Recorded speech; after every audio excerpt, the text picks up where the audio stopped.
Before we get into anything else, I want to right off the top of the show today, and I teased this yesterday, AJ Croce is in town. You may not recognize the name, but if you remember Jim Croce, as I do, because I was a huge fan back in the 1970s, we lost Jim Croce. He was only 30 years old when he died in a plane crash.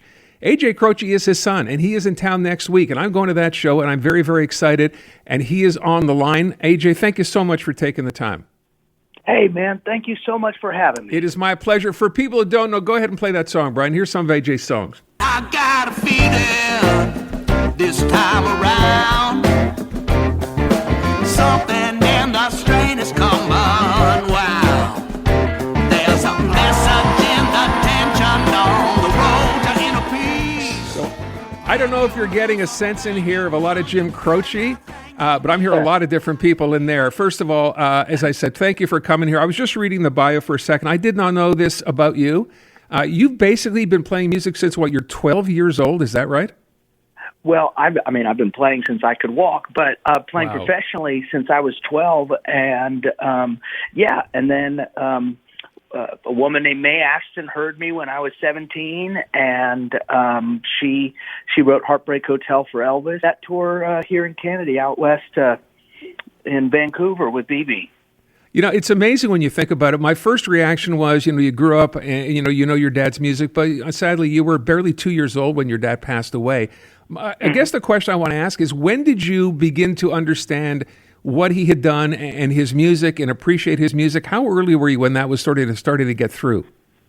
You know, the music was always there, and I think that the celebrity and, of course, the tragic end was something people were aware of. So from a very early age, I knew that people loved my father, and I think that was just sort of something I always felt.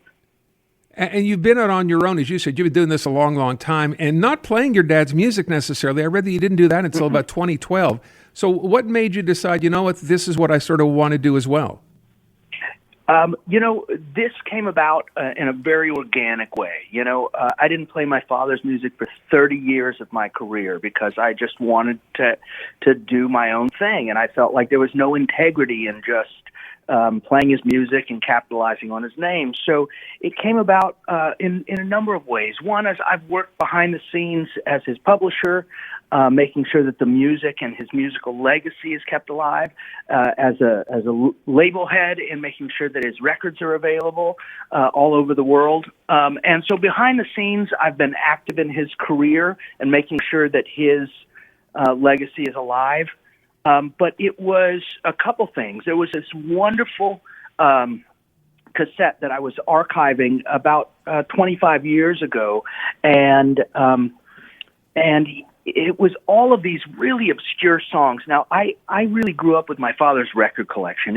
Ray Charles was my gateway drug, and I lost my sight when I was 4, so that was really profound for me. Listening to my father's collections really brought me closer to him and understanding where he came from as an artist, as a writer, and as a musician. And so, when I got to a certain age, I felt like there was this music that I had never really tapped into, and this cassette was all of these really obscure songs that I'd been playing since I was 13.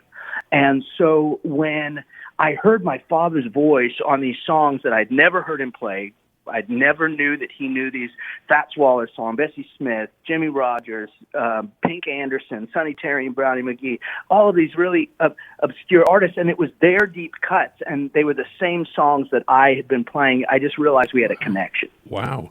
Yeah, that's an amazing thing to realize so many years after the fact. When you are now touring, so you're here next, I guess it's Tuesday night or Wednesday night, April the 1st, whatever day that happens to be. What are you going to be performing? Are you doing a mix of stuff, some of his, some of yours? What's the plan? Yeah, absolutely. I'll be playing, it's mostly his music, but my set lists are really just a skeleton of what the show is. The audience plays a big role in deciding what I play every night. It's a really energetic show. I don't know if your listeners remember me playing in Montreal many years ago. I played for 10 days straight at Club Soda for the Montreal Jazz Festival, and was played there, several times since. And So they're going to see a little bit of that. They're going to see some of the new record, but mostly it's focused on the stories and songs of my father. And so I would say that 70% of the show is based around his music and the music that influenced him.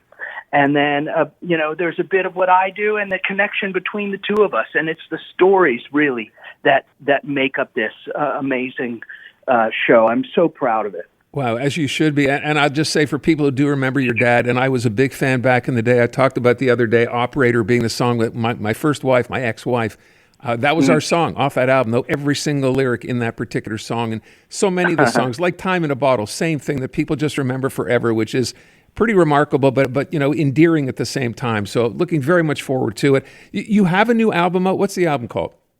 It's called Heart of the Eternal. Shooter Jennings produced it. My band that you're going to see on April 1st there in Montreal is going to be playing on it and on the show. It's a really fun, diverse album. I'm really proud. This was just really fun to make and arrange and put together, and I feel great about it. You going to take requests, by the way, from the audience? Someone yells out a song, you're going to play it? Absolutely, That's every great. night. That's a huge part of the show. We'll open the request lines about halfway through the show, and what they ask for is what we play, and it's why. Over the last few years, 3 or 4 times to different shows because every show is different. Looking forward to it. First of all, thank you for the time. I know you guys are really busy. I do appreciate it, and we'll catch you guys next week. Thanks so much, AJ. Really wishing you all the best, and thanks again. Thank you so much. I'll see bet. you there. All right, take care. He's at Mtelus. That's happening on April 1st. AJ Croce, the son of the late, great, amazing Jim Croce, and yes, playing some of his dad's stuff as well.